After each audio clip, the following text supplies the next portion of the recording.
भारत माता की कसम मैम, हमने 14 जून के बाद मैम 2 रोटी से ऊपर खाई नहीं अभी तक। भूख ही नहीं लग रही मैम। हमारे घर वालों की आंखों में भी आंसू मैम हमसे नहीं देखे जाते। वो हमारे सामने से नहीं रोते कि भाई हमारी हिम्मत बंधी रहे। 15 साल की उम्र से रनिंग स्टार्ट कर दी थी मैंने, और अब मैं 22 साल का हो चुका हूँ। 7 साल की मेहनत मैम, और 7 साल मेहनत करने के बाद हमें कुछ भी नहीं मिला मैम, खाली आते हैं। आज हमें समाज क्या कहता है, बेरोजगार है। पता है मैम क्या ताने मारते हैं कि हमारे बच्चे को क्या कह रहे हो, ये तो पढ़ाई लिखाई करने के बाद 4 बजे उठ के मेहनत करने के बाद भी बेरोजगार बैठा है। मैंने हमेशा से सपना ये देखा कि मैं एयरफोर्स में जाऊंगा। मैं पापा को बोलता था, पापा मेरे को एरोप्लेन ला के दो खिलौने में। फौज की जो वर्दी होती है मैम, वो एक हमें मतलब रोंगटे खड़े हो जाते हैं ना उसको देखते ही, और मन करता है फौजी को देखते ही कि सैल्यूट मारे हम।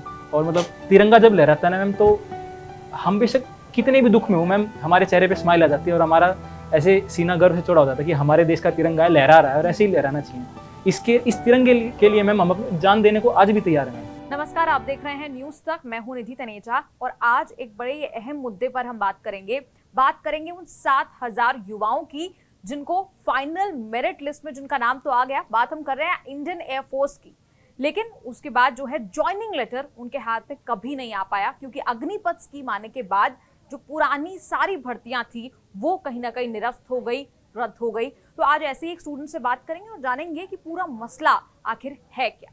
ऋतिक, बहुत बहुत स्वागत है आपका न्यूज तक पर। अगर इस पूरे मामले को हम समझना चाहें आम दर्शकों के लिए भी, क्योंकि जरूरी नहीं है सब बहुत ज्यादा इससे रूबरू हो कि क्या स्टेजेस रहते हैं इंडियन एयरफोर्स में रिक्रूटमेंट को लेकर, तो आप बताएं कि किस स्टेज पर जाकर आपकी जो पूरी प्रक्रिया है वो फुल स्टॉप लग गया। मैम मैं आपको एक बार पूरा प्रोसेस बता देता हूँ, देन मैं बताता हूँ कि कहाँ पे हमारी जो रिक्रूटमेंट है वो रोकी गई है।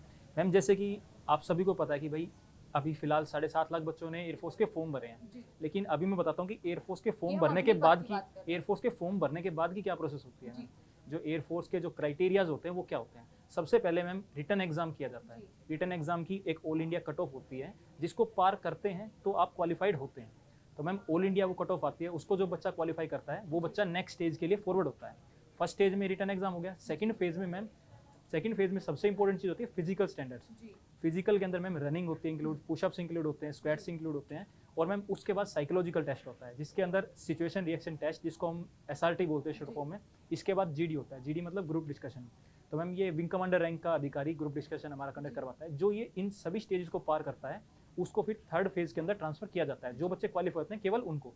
थर्ड फेज के अंदर मैम आपको पता है कि मिलिट्री के लिए एक स्पेशल मेडिकल स्टैंडर्ड होते हैं, मेडिकल एंड फिजिकल स्टैंडर्ड होते हैं, तो उनको उसी मेडिकल स्टैंडर्ड्स के अकॉर्डिंग ही उनको एग्जाम किया जाता है। और उसमें 1 इंच कम 1 इंच ज्यादा कुछ नहीं हो सकता। हाइट अगर आपको बोला गया कि इतनी होनी चाहिए, अगर उससे 1 सेंटीमीटर कम होती है तो आपको सॉरी बोल दिया जाता है कि आप नहीं हो एलिजिबल। सेम मैम वेट के लिए है। अगर आपका वेट क्राइटेरिया जो है, जो उन्होंने रिकमेंड कर रखा है, भाई इतनी हाइट के लिए इतना वेट होना चाहिए, अगर उससे कम है तो भी आप डिस्क्वालीफाइड हो। अगर ओवर वेट हो आप, उससे 1 किलो ज़्यादा है तो भी आप डिस्क्वालीफाइड हो। उस रेंज के अंदर ही आपकी हाइट होनी चाहिए, उसके अकॉर्डिंग ही आपका वेट होना चाहिए। आपके ब्लड के टेस्ट होते हैं मैम। अगर आप बोलो ना, बिल्कुल हेड से लेके बिल्कुल आपके पैरों तक पूरा बॉडी एग्जामिन होता है। अगर आपके हाथों का एंगल, अगर एल्बो एंगल थोड़ा सा भी अलग है, आपके कान में थोड़ी सी भी दिक्कत है, अगर आपकी नोज़ में थोड़ी सी दिक्कत है, अगर आपके दांतों में थोड़ी सी दिक्कत है, तो आप डिस्क्वालीफाइड हो। मतलब एकदम परफेक्ट अगर आप हो तो ही आप क्वालिफाई कर सकते हो। एंड मैम उसके बाद एक सिलेक्शन लिस्ट होती है। जो बच्चा रिटन, फिजिकल एंड मेडिकल तीनों फेजेस को पार करता है, उसके बाद एक ऑल इंडिया सिलेक्शन लिस्ट जारी की जाती है, जिसको हम बोलते हैं एयरफोर्स की लैंग्वेज में PSL, प्रोविजनल सिलेक्शन लिस्ट, जिसके अंदर आपकी रैंक होती है आपके मार्क्स के बेसिस पर कि आपने जितने मार्क्स स्कोर किए हैं, तो ऑल इंडिया में आपकी क्या रैंक है। तो मैम वो लिस्ट हमारी जारी की जा चुकी थी। और इसे आम शब्दों में समझे तो फाइनल मेरिट लिस्ट आप इसे मान लीजिए। फाइनल मेरिट लिस्ट होती है। इसके बाद कोई भी फेज नहीं होता है, हमारा पूरा प्रोसेस कंप्लीट हो चुका है। इसके बाद जो चीज़ बचती है वो है केवल और केवल ज्वाइनिंग। हमें उसमें कुछ भी नहीं करना होता। एयरफोर्स हमारे ज्वाइनिंग लेटर्स जारी करती है, जो कि आपके ईमेल पे या बाय पोस्ट आपके घर तक पहुंचते हैं। इसे ऐसे समझें कि आपको कोई जॉब ऑफर हुई है, हालांकि ये बिल्कुल ही एक बहुत ज्यादा बराबर का कंपैरिजन नहीं है, लेकिन एक जॉब ऑफर हुई है और आपको सिर्फ, आपने सारे स्टेजेस क्रॉस कर लिए हैं, लेकिन आपको सिर्फ आपका जो ऑफर लेटर है वो ज्वाइनिंग लेटर जो आपका है वो आपको नहीं मिला है। ज्वाइनिंग लेटर में मैम हमारी जो प्रोविजनल सिलेक्शन लिस्ट जारी हुई थी उसके अंदर मेंशन था कि आपका ज्वाइनिंग लेटर इस डेट को आ जाएगा। उसमें मैम हमारी जो PSL है वो पहले अप्रैल में आनी थी, तो उसके अकॉर्डिंग मेंशन था कि 10 जून को आपका ज्वाइनिंग लेटर आपको मिल जाएगा। जो आपकी ज्वाइनिंग लिस्ट है वो मिल जाएगी कि आपकी ज्वाइनिंग इस डेट को होनी है। बट ड्यू टू कोविड वो हमारी PSL 1 महीना डिले हुई। जी। तो ये COVID में तो 2021 की बात yes, है। ma'am, 2021 अप्रैल की बात है। तो उसमें 2021 अप्रैल में एक नोटिस आया कि आपकी जो लिस्ट है वो कोविड के रीजन से, कोविड पेंडेमिक के रीजन से 1 महीना डिलेड है। तो 31 मई 2021 को हमारी PSL जारी कर दी गई। उसके अंदर सबसे ऊपर लिखा हुआ था कि आपकी एनरोलमेंट लिस्ट 10 जुलाई को पब्लिश कर दी जाएगी। तो हमने देखा प्रोविजन सिलेक्शन लिस्ट, भाई अच्छी रैंक है, अच्छे मार्क्स है, हम खुश हो गए मैम। हमारे परिवार में भी खुशी आई कि भाई जो हमने मेहनत की इतने साल तक, बिकॉज मैम ऐसा नहीं होता कि हमने फॉर्म भरा, एग्जाम क्लियर किया और हम सेलेक्ट हो गए। इसके पीछे मैम सालों की मेहनत होती है। ऐसा नहीं होता कि भाई आप पढ़ाई में अच्छे हो तो आप सेलेक्ट हो जाओगे, बिकॉज मैम रनिंग भी इंपॉर्टेंट है, फिजिकल स्टैंडर्ड्स भी इंपॉर्टेंट है। रनिंग अगर आप 6.5 मिनट में 1600 मीटर मारते हो तो मैम जो रनिंग करता है उसे पता है कि एक एक सेकंड की और एक एक मिनट की क्या कीमत होती है। एक एक सेकंड के ऊपर मैम बहुत सारे बच्चों का सपना सपना ही रह जाता है। तो मैम जो क्वालिफाई कर रहे हैं ना, उनकी मैम जो मेहनत है वो दिन रात की मेहनत है। आपने प्रदीप मेहरा की वीडियो देखी होगी, वो बच्चा काम करते हुए भी मैम 4 बजे दौड़ रहा है, रात के 12 बजे दौड़ रहा है। तो मैम ये कोई ऐसा नहीं कि वो पब्लिसिटी के लिए, वो रियलिटी है मैम। अगर गांव में जाओगे तो सुबह 4 बजे सूरज निकलने से पहले एक बच्चा अपना वर्कआउट कंप्लीट करके घर पे आ जाता है मैम। और मैम उसके लिए डाइट भी लगती है, डाइट भी फॉलो कर, ऐसा नहीं कि पिज़्ज़ा बर्गर खा के हम रनिंग कर सकते हैं। स्ट्रिक्ट डाइट फॉलो करनी पड़ती है, वेट मेंटेन करना पड़ता है, रनिंग के अंदर टाइम मेंटेन करना पड़ता है मैम, डेली जी जान लगा के रनिंग करनी पड़ती है। और मैम इस रनिंग के बाद दिन में हमें बैठ के पढ़ाई करनी होती है। सब कुछ करने के बाद मैम घर की जिम्मेदारियां भी संभालनी होती है, बिकॉज मैम गरीब परिवारों से सभी लोग आते हैं। ऐसा नहीं है कि सभी के पास सारी फैसिलिटीज़ होती हैं। बहुत सारे बच्चे ऐसे हैं मैम जिनके गांव के अंदर ना तो लाइब्रेरी की फैसिलिटीज़ है, उनको अगर प्रिपरेशन करनी है ना तो एग्जाम की बुक्स भी उन्हें 200-200 किलोमीटर दूर जाके मैम लेके आनी पड़ती है कि हमें एग्जाम की प्रिपरेशन करनी है, हमें ये बुक चाहिए। और मैम कई बच्चे ऐसे होते हैं जिनके पास रिसोर्सेज भी नहीं होते, वो अपने जो सीनियर्स होते हैं सिलेक्टेड, उनसे उधार मांग के अपनी बुक्स तो तैयारी करते हैं।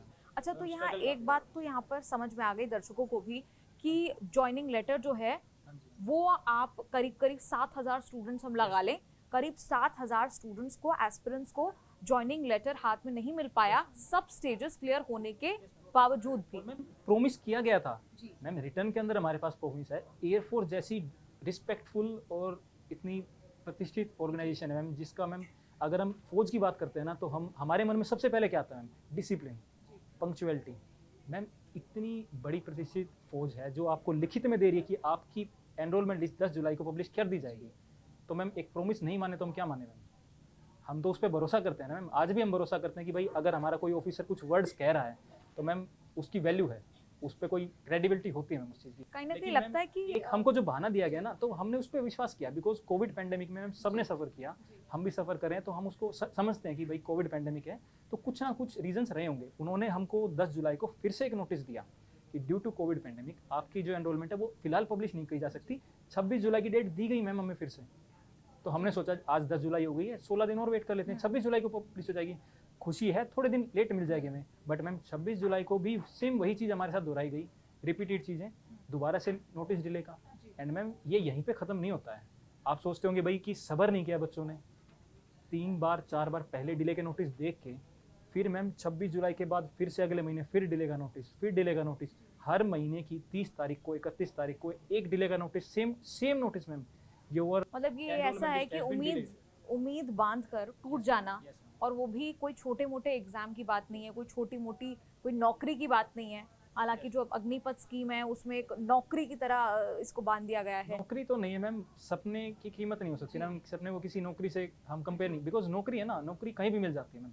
प्राइवेट जॉब कर सकते हैं, पढ़े लिखे स्टूडेंट्स हैं मैम, ट्यूशन क्लासेस भी दे सकते हैं, कहीं पे टीचिंग में भी जा सकते हैं, कुछ भी कर सकते हैं मैम। जो फिजिकली फिट है वो फिजिकल टीचर की भी भूमिका निभा सकते हैं, कुछ भी कर सकते हैं। बट मैम जो सपना एक देखा जाता है ना, एक गोल होता है मैम, आपकी लाइफ होती है ना, उसका एक एम होता है। आपकी लाइफ एमलेस नहीं होती कभी भी कि बस खाना है, सोना है और उठना है, बस ये एक एम होता है जिसके लिए हम दिन रात मेहनत करते हैं मैम।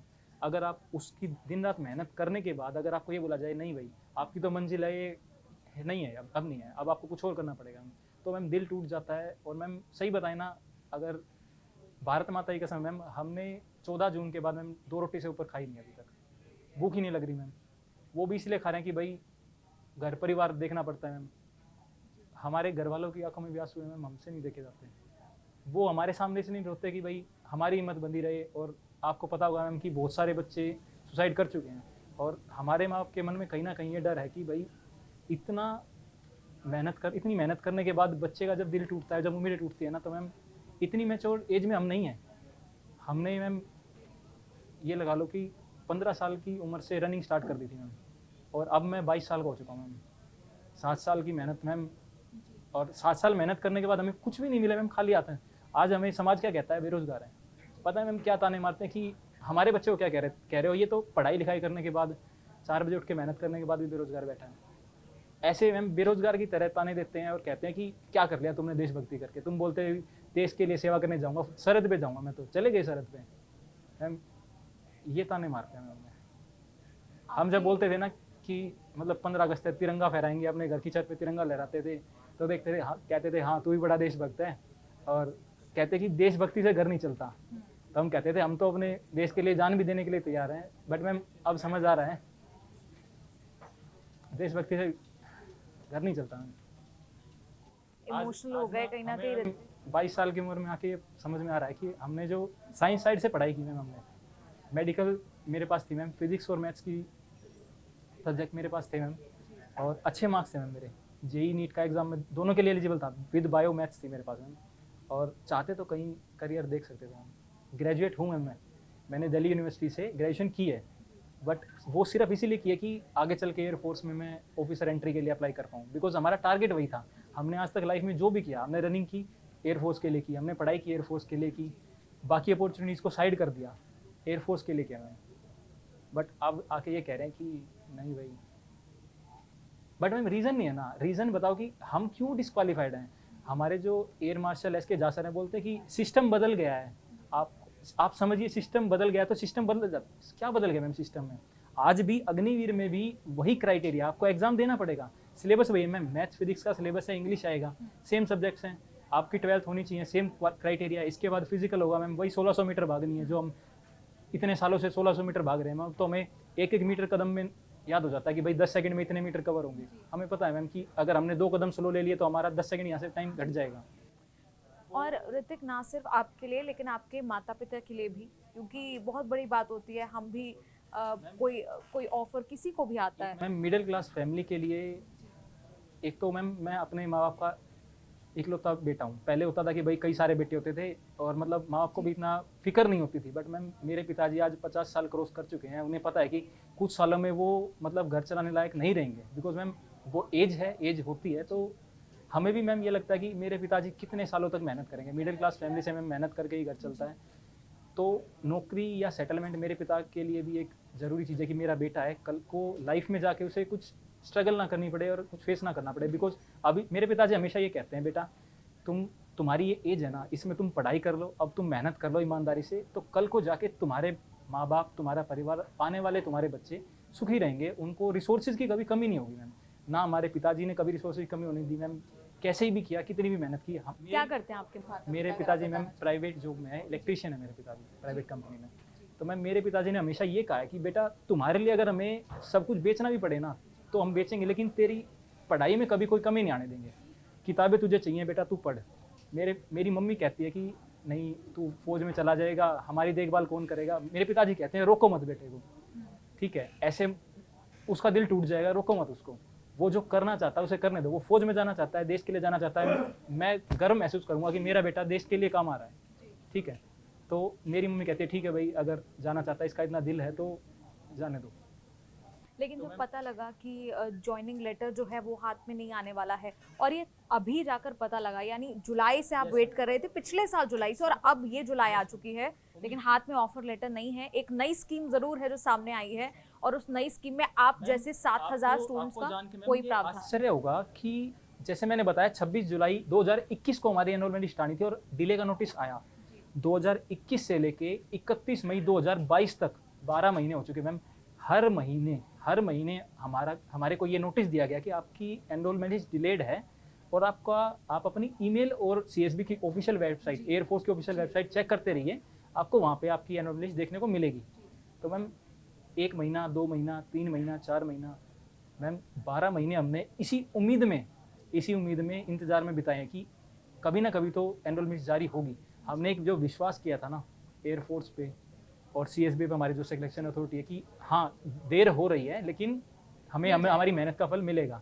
एंड मैम सबसे मतलब एक जो दिल तोड़ने वाली बात ये है कि मैम हमारी भर्ती रुक गई थी ये 2021 के बाद, लेकिन मैम हमारी जो प्रोसेस है उसके बाद हमारे बाद 7 महीने बाद एक और भर्ती आई। पूरे देश में रैलीज कंडक्ट करवाई गई, एयरफोर्स रिक्रूटमेंट रैलीज, जिनका पूरा प्रोसेस हमारे बाद करवाया गया एंड उनको मैम 2021 में जनवरी फरवरी में ज्वाइनिंग दे दी मैम, सेम पोस्ट के लिए। हमने जो अप्लाई किया था वो एयरफोर्स XY ग्रुप में एयरमैन पोस्ट के लिए अप्लाई किया था, सेम पोस्ट के लिए हमारे बाद फॉर्म निकलते हैं, बच्चे उसमें अप्लाई करते हैं, बच्चे सेलेक्ट होते हैं, वहाँ पे उनको ज्वाइनिंग दे दी जाती है मैम। हमारी क्या गलती थी? सेम क्राइटेरिया उन्होंने फॉलो किया, वही एग्जाम उन्होंने दिया, वही फिजिकल दिया, वही मेडिकल दिया, उनको सेलेक्ट कर लिया गया मैम। हमारी क्या गलती थी मैम इसमें? हमें जवाब अब तक कहीं से नहीं मिला मैम। अच्छा, आप दर्शकों के लिए ज़रा ये भी बताएं कि ये जो आपका एग्ज़ाम था एयरमैन का, ये आपने 2020 में दिया था? यस मैम, हमने 2019 दिसंबर में ये नोटिफिकेशन देखा था ऑफिशियल वेबसाइट पे। उसमें बोला गया था अगर आप इस एज क्राइटेरिया से 17 ईयर्स की एज क्राइटेरिया हमें मिनिमम दिया गया था, इस एज क्राइटेरिया से लेके 19.5 तक आप हो तो आप इसको फिल कर सकते हो। उसमें एलिजिबिलिटी डाली थी मैम कि आप 12th पास होने चाहिए, आपके 50% मार्क्स होने चाहिए, आपके पास physics maths and English subject होने चाहिए। हम एलिजिबल थे, हमने फिल कर दिया। उसमें लिखा गया था आपको 20 साल की सर्विस का टेन्योर मिलेगा, आपको पेंशन, पे एंड पर्क्स एंड जितनी फैसिलिटीज़ जो एक फौजी को मिलती हैं, एक्स्ट्रा कुछ हम नहीं मांग रहे, जो एक फौजी को, नॉर्मल फौजी को सालों से मिलती आई है मैम, कितने सालों से, जब से एयरफोर्स बनी है तब से मिलती आई है, वो चीज़ आपको मिलेगी। हमने उसको देखा और मैम जनवरी 2020 के अंदर फॉर्म फिलअप हुए। हमारी मार्च की 2021 मार्च में हमारे एग्जाम की डेट आई। हमने मैम 3 महीने में 4 महीने में तैयारी की, पहले से भी कर रहे थे हम तैयारी, लेकिन एक इसके पहले भी आपने 2 बार दिया था? इससे पहले 2 बार मैं क्वालिफाइड हूँ एयरफोर्स के अंदर ही, बट फाइनल मेरिट लिस्ट के अंदर ड्यू टू लो मार्क्स में रह गया था। इसलिए मैंने दोबारा मेहनत की कि भाई एम तो यही है। और तीसरे एक लगा लें कि तो तीसरा अटेम्प्ट में फाइनली आपका नाम आया था, लेकिन वो भी बिल्कुल बिकॉज मैम कंपटीशन है, ऐसा नहीं है कि आप एलिजिबल हो तो आपका सिलेक्शन हो ही जाएगा। आप एलिजिबल हो, आप मेहनत कर रहे हो, लेकिन आप दूसरे से ज़्यादा जब मेहनत करोगे ना, जब आप बेस्ट में आओगे, आप गुड हो बेटर हो मैटर नहीं करता, जब तक आप बेस्ट के अंदर नहीं आ जाते, जब तक हमारी मिलिट्री या एयरफोर्स सेलेक्ट नहीं करती आपको। आप अगर best of the best students में हो तभी आपको सेलेक्ट करती है। वो बेस्ट बनने के लिए हमने दिन रात मेहनत की है मैम, रात के 2 बजे पढ़ाई खत्म करके सोते थे, सुबह 4 बजे रनिंग करने जाते थे। वो मैम वो स्ट्रगल है ना, कहीं पानी में जाती दिख रही मैम। ऋतिक, हम चाहेंगे कि आखिर में आप ज़रूर बिल्कुल सरकार से सीधे सीधे जो आप कहना चाहते हैं, तिरंगे का जो आपका सपना है, जो आप बता भी रहे थे, अपने सपने के बारे में सीधा बताएं और आपकी जो मांग है वो भी बताएं। कोई भी बच्चा होता है तो मैम कुछ ना कुछ सपना जरूर देखता है। जैसे अभी हम देखते हैं कोई बच्चा होता है, बोलते हैं पापा मैं डॉक्टर बनूंगा। मैम जब से मैंने होश संभाला, जब तक मेरे को याद है कि जितना छोटा मैं था उतना छोटा, मैंने हमेशा से सपना ये देखा कि मैं एयरफोर्स में जाऊँगा। मैं पापा को बोलता था पापा मेरे को एरोप्लेन ला के दो खिलौने में। बंदूक का मेरे को शौक था कि भाई ऐसे सरहद पे जाएंगे, दुश्मनों को ऐसे करेंगे, दुश्मनों को गोली मारेंगे। उस टाइम इतनी समझ नहीं थी, हमें नहीं पता था कि भाई पैसा क्या होता है। हमारे लिए पैसे की वैल्यू नहीं थी, हमें बस एक सपना था कि भाई फौज में जाना है। फौज की जो वर्दी होती है मैम, वो एक हमें मतलब रोंगटे खड़े हो जाते हैं ना उसको देखते ही, और मन करता है फौजी को देखते ही कि सैल्यूट मारे हम। और मतलब तिरंगा जब लहराता है ना मैम, तो हम बेशक कितने भी दुख में हो मैम, हमारे चेहरे पे स्माइल आ जाती है और हमारा ऐसे सीना गर्व से चौड़ा हो जाता है कि हमारे देश का तिरंगा है, लहरा रहा है और ऐसे ही लहराना चाहिए। इस तिरंगे के लिए मैम हम अपनी जान देने को आज भी तैयार हैं। बेशक हम फौजी अभी नहीं बने हैं, लेकिन हम आज भी हमें मौका मिले ना कि इस तिरंगे के लिए अपनी जान देनी है या फिर कुछ भी करना है, किसी भी हद तक जाना है, तो मैम हम तैयार हैं। हमारे साथ के सभी बच्चे तैयार होंगे। मेरे ख्याल से ऐसा कोई बंदा फौज में नहीं जाता जिसको देशभक्ति वाली बात ना हो, क्योंकि मैम जॉब है, जॉब तो हर जगह है मैम, और फौज से बेटर जॉब होंगी मेरे ख्याल से जितने, क्योंकि मैम ऐसा नहीं है कि सिर्फ पैसे के लिए जाते हैं मैम, लेकिन ये जॉब और सेना की जो देशभक्ति है उसमें बहुत अंतर है। मैम परिवार है जो सबसे प्यारा ना, किसी बच्चे को अपनी माँ बाप से प्यारा कोई नहीं होता मैम। अपने माँ बाप को छोड़ के इस उम्र में, जैसे अभी मेरे पिताजी 50 साल के हैं, अपने माँ बाप को इस उम्र में छोड़ के और सरहद पे 6-6 महीने 7-7 महीने 9-9 महीने, पता नहीं कब छुट्टी मिलेगी, पता नहीं घर वापस आएंगे या नहीं आएंगे, जिंदा आएंगे या तिरंगे में लिपट के आएंगे, पता नहीं होता मैम। ये फौज भी बोलते हैं कि कोई गारंटी नहीं है, ठीक है मैम। तो ऐसी स्टेज में इतना जिगरा होना चाहिए, सबके अंदर नहीं होता मैम। और सरकार से सीधे सीधे आप मैम, सरकार से हमारा यही सवाल है कि कम से कम हमें ये तो क्लैरिफिकेशन दो कि भाई आप एलिजिबल नहीं थे, आप लायक नहीं थे फौज के, इसलिए हमने आपको नहीं लिया। अगर सरकार हमें ये बताएगी ना भाई ऋतिक तेरे अंदर ये कमी है, तू लायक नहीं है, अगर तेरे को हम सेलेक्ट करेंगे तो हमारी फौज कमजोर हो जाएगी। मैम अगर हमें ये बता दे कि अब जो सेलेक्ट करेंगे आगे वो बच्चे, वो कहीं चांद से आएंगे या मार्स से लेके आएंगे उन बच्चों को कि वो हमसे ज़्यादा लायक हों, तो हम मानेंगे भाई हमारे देश के लिए बेस्ट फौजी आना चाहिए। अगर हम लायक है तो हमें लीजिए, और अगर हम लायक नहीं है तो हमें बताइए कि आप यहाँ पे लायक नहीं है। भाई आपके एक हाथ नहीं है, आप लायक नहीं है, आप गन नहीं चला पाएंगे, आपने 1600 मीटर क्वालिफाई नहीं किया, आप कर नहीं सकते उसको। मैम अगर आज कहें ना तो आज भी मैं 1600 मीटर जिस टाइम में 6 मिनट में कहीं मैं 5.5 मिनट में मारने को तैयार हूँ अभी भी। अगर एयरफोर्स वाले मेरे को कहे कि भाई आपको 20 पुशअप मारने में 50 मारने के लिए अभी भी तैयार हूँ। एक बार हमें ये तो प्रूफ करो कि भाई आप लायक नहीं हो। मैम एग्जाम कहा, हमने एग्जाम क्वालिफाई किया, आपने कट ऑफ रखी, उस कट ऑफ को क्वालिफाई किया, आपने सब्जेक्ट्स बोले मैथ फिजिक्स साइंस, हम साइंस साइड से 12th पास स्टूडेंट्स हैं मैम, हम कहीं भी एलिजिबल हो सकते हैं। लोग बोलेंगे नौकरी का जरिया है, कुछ और देख लो, कुछ और देखना होता तो हम देख चुके होते हैं ना। हमें paramilitary, state police, Delhi police हमें देखनी होती है, दिल्ली पुलिस बेटर ऑप्शन है मैम। दिल्ली की दिल्ली में रहेंगे, परिवार को भी यहीं रखेंगे, कहीं शरत पे जाने की जरूरत नहीं, डेली शाम को घर पे आएंगे, अपने परिवार के साथ रहेंगे। ऑप्शंस की बात मत करो, हमें ये बताओ आप एलिजिबल नहीं हो, तो अगर हम एलिजिबल नहीं है तो हमें बताओ आपने भर्ती क्यों रद्द करी, आप ये बताओ। सरकार कहती है कि हम स्कीम लाएंगे, हम देश की फौज को मजबूत करेंगे, ठीक है आप लाओ भाई, स्कीम कोई आती है तो बेटर, कुछ बेटर करने के लिए आती है, ठीक अच्छी बात है। सरकार बोले कि बहुत अच्छी स्कीम है, युवाओं ने अप्लाई किया, ठीक है, जो अप्लाई कर रहा है आप उसको जॉब दो। बट मैम हमारी क्या गलती थी कि हमें सेलेक्ट करने के बाद भी 1 साल पहले तो बिठाया गया। मैम 14 जून को 2022 में स्कीम आई है, हमारी जो एनरोलमेंट थी वो 10 जुलाई 2021 को पब्लिश होनी थी। मैम 1 साल का समय छोटा नहीं होता। रक्षा मंत्री जी बोलते हैं 2 साल से ये विचाराधीन था, तो मैम क्या जानते बूझते हुए हमारे साथ धोखा किया गया है? अगर 2 साल से था, हमें उसी स्टेज पे, जिस भी स्टेज पे हमारा प्रोसेस था, हमें बता दिया गया था कि ऋतिक भाई मतलब बच्चों ऐसा है कि हम देश के लिए एक बढ़िया स्कीम ला रहे हैं, आपका रिक्रूटमेंट प्रोसेस यहीं पर छोड़ देते हैं। या फिर बोलते कि भाई हम ये स्कीम लाएंगे, आप इसके अंदर अगर मतलब चाहते हो तो आप इसके लिए दो, हमें बता देते कि भाई 4 साल के लिए ले रहे हैं, हम खुशी खुशी करते, बिकॉज हमें तो देश के लिए कुछ करना है। हमें 4 साल 5 साल 15 साल सैलरी से, अब बोल रहे हैं कि भाई 10 लाख आपको वो पैकेज मिलेगा 7G, पैसे से हमें, हमारे सपनों को पैसे से नहीं तोल सकते आप। 10 लाख हमारे सपनों की कीमत नहीं लगा सकते। हमने जो 7 साल मेहनत की है उसकी आप कीमत 10 लाख लगा रहे हो क्या? आप लोग मतलब हमारी देशभक्ति की कीमत लगा रहे हो, एक तरह से हमारी जान की कीमत लगा रहे हो कि हम अपनी जान देना चाहते हैं या फिर हम जान दे सकते हैं, देश के लिए कुछ भी कर सकते हैं, तो आप क्या 10 लाख में हमें खरीद रहे हो? नहीं खरीद सकते हम। ऋतिक बहुत बहुत शुक्रिया न्यूज़ तक से जुड़ने के लिए। उम्मीद करते हैं आपकी जो कहानी है, और ऐसी कहानी है 7000 ऐसे एस्पिरेंट्स की जिन्होंने सारे स्टेजेस को पार तो कर लिया, लेकिन ज्वाइनिंग लेटर हाथ में नहीं आ पाया। क्यों नहीं आया, इसका जवाब सरकार ही बेहतर दे पाएगी। उम्मीद करते हैं फिलहाल के लिए कि इनकी कहानी से कहीं ना कहीं, और कोर्ट में भी ये मामला क्योंकि चल रहा है अब, और इनका जो चैलेंज है वो अग्निपथ स्कीम को नहीं है, इनका चैलेंज है पुरानी भर्तियों को लेकर। उसके बारे में अगर आप थोड़ा एक चीज और मैं कहना चाहूंगा कि हमसे ना युवाओं से हर बार अपील की जाती है जब भी कोई भर्ती होती है। मैं एसएससी की भर्ती की बात कर लो, एनटीपीसी की भर्ती की बात कर लो, हमेशा कहा जाता है बच्चे अपनी बात को शांतिपूर्वक नहीं रखते, क्योंकि मैम हमने देखा कि एनटीपीसी में भी रेलवे वगैरह जलाई गई और बाकी आंदोलन वगैरह में भी रेलवे का नुकसान किया गया, सरकारी संपत्ति का। मैम हम ये कहना चाहते हैं, हमने लेटर्स लिखे मैम, हम राजनाथ सिंह जी से भी मिले थे, हमने अपनी बात रखी थी कि सर हमारी भर्ती इतने साल से लंबित है। इसी साल 2022 में मैम 8 अप्रैल को हम राजनाथ सिंह से मिले थे, हमारा एक डेलीगेशन पूरा गया था, तब भी उन्होंने कहा था कि भाई आपकी भर्तियाँ क्लियर हो जाएंगी। उस दिन तक राजनाथ सिंह ने हमें ये नहीं बताया कि भाई आपके साथ ऐसा होने वाला है। मैम हमने सारे संवैधानिक तरीके आरटीआई लगा के, पीएम ग्रीवेंस पोर्टल पे लगा के, प्रधानमंत्री जी का जो पोर्टल है पीएम ग्रीवेंस पोर्टल, उस पर भी हमने अपनी बात है वो रखी सभी बच्चों ने कि जी प्रधानमंत्री जी हम इस तरह से हम यहाँ पे पीड़ित हैं, आप हमारी बात सुनिए। हमने मैम पीएम मन की बात जो करते हैं उसके लिए भी अपने जो टॉपिक है वो भेजे मैम। हमने लेटर्स लिखे, जितने भी हमारे चुने हुए जो नेता हैं, एमपी एमएलए है, उनसे उन तक हमने अपनी बात पहुँचाई। संसद में हमारा मुद्दा उठाया गया मैम। और किस संवैधानिक प्रक्रिया से आप चाहते हैं कि हम अपनी बात रखें?